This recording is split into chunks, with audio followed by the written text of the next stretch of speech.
you doing, guys? Alright, this thing does not have a countdown anymore. Alright, so this is another late episode, the midnight episode of me fixing a car really late. But anyways, we finally got to a vehicle that was in here a little bit. I came in pretty late in the day, so I'm really getting to it, just checking it out. The customer decided to go the route and bought some parts online, to save money. So it's here, and he's gonna be saving money. I'm just gonna charge him an hour. So ever since I already found out what it is. But definitely, sometimes doing it yourself is not the best thing if you're not 100% sure of what you're doing and you just playing around with it. So this one is gonna be a Ford, one of my favorite vehicles to work on. Those who know me well. And yeah, this car has a lot more issues for sure. It's making grounded sometimes. But anyways, let's get to the. So what's going on with this vehicle? The AC was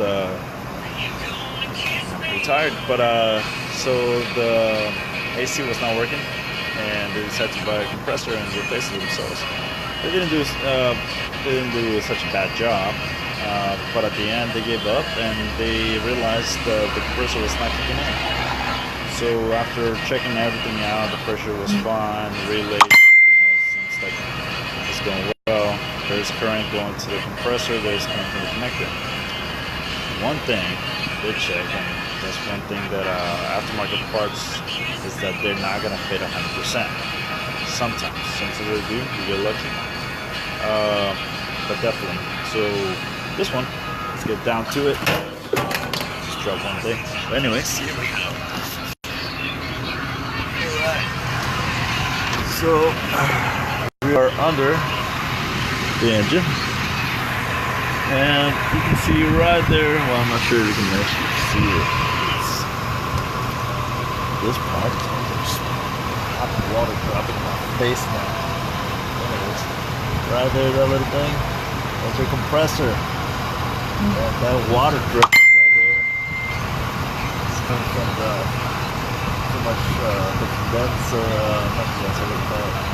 Anyways, this water is coming from the AC inside the top. Anyways, there's a connector right there. And you can see it. God, this water. Anyways, here's the connector for the compressor where it connects a harness that gives power. I don't know if I can. Good lighting right there. But anyways, this little thing did not fit this aftermarket connection, so that's why I put this tie strap in order to make it a little flush. I'm gonna get out of here because this thing's sticking. But anyways, the connector was not being pressed in correctly, so it was doing false contact, and that technically is not gonna let the compressor kick in.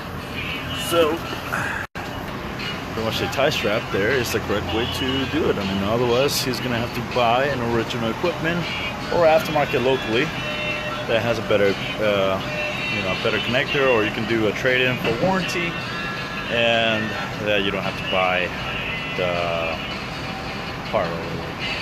But anyways, that was a short tip. Just if you're trying to save money, just make sure that you know what you're doing.